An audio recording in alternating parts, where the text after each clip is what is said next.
I don't really have an intro for this video, but I just love this movie so much, so let's talk about it.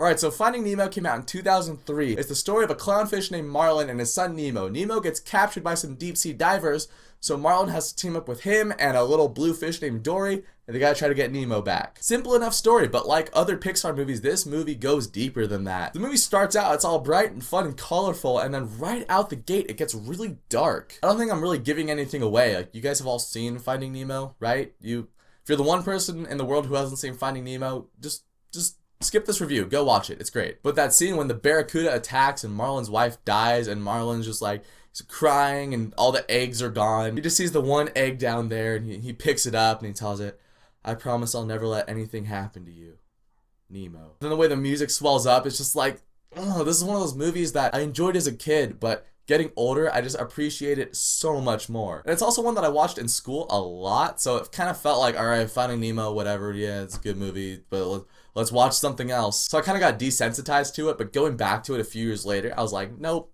still really good. And Albert Brooks and Ellen DeGeneres are great in this movie, but I think what's really awesome is that all the supporting characters that kind of fill in the sea. Like when they go to that AA meeting for sharks and Bruce is there and he's doing the whole fish all friends, not food. You got the little seagulls, the crabs, the jellyfish, the sea turtles. Crush, the sea turtle, he is awesome. And then you were all like, whoa! And then he was all like, whoa! And then you were all like, whoa. And the fish that Nemo hangs out with in the dentist's office, the tank gang, they're all really solid. Willem Dafoe is in there as Gil, which when I was a kid I didn't realize that, and I was watching it in class one day and my friend's like, oh, that was Willem Dafoe. And I was like, wait, you mean the Green Goblin? Completely blew my mind, but he's the one that you get the most attached to in that tank gang. He's got the layers, he's the one that connects with Nemo. Since Gil used to be an ocean fish, all the other ones were bought from like PetSmart, Petco, eBay, you know, all those places. But Gil realizes what the ocean's like and he wants to escape just like Nemo, and he's pushing Nemo, trying to get him to jam the cleaner in the tank, and that thought of escaping starts to consume him. He never crosses over into villain territory, but there's definitely times when he just looks at what he's done and he's just like,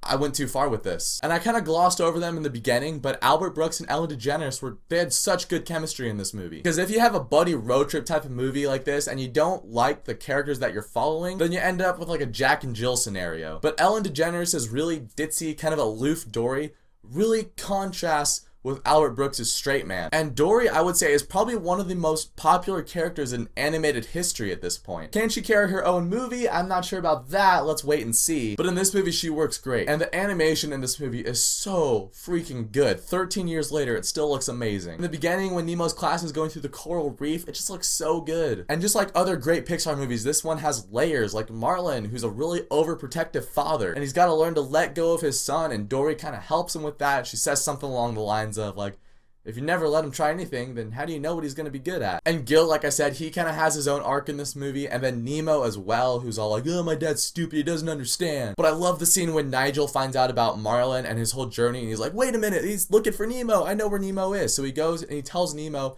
everything that his dad has done, like he took on 3 sharks and battled through a field of jellyfish. And the look on Nemo's face, it looks like he just met Tom Cruise or something. He just has that light bulb click moment where he's like, oh, my dad cares for me.